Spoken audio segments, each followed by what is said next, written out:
think the best bet is a multi-mixed approach, especially on any small stream. If you're not familiar with the stream, the best thing for you to do is carry a cross-section of flies in your box, starting from dries all the way down through to nymphs.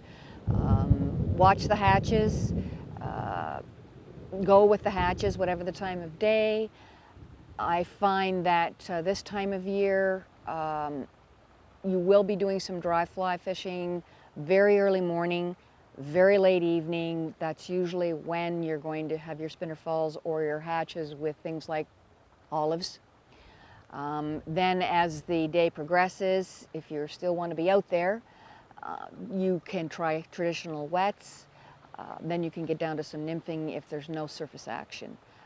But I would say just bring a little of everything, a real mixed bag. We've been finding over the years that on small streams, fish are opportunistic. It's great to match the hatch if there's one available, but just carry a mixed bag and try a few casts with a certain species or a certain tie. If it's not working for you, take it off and move on to something else.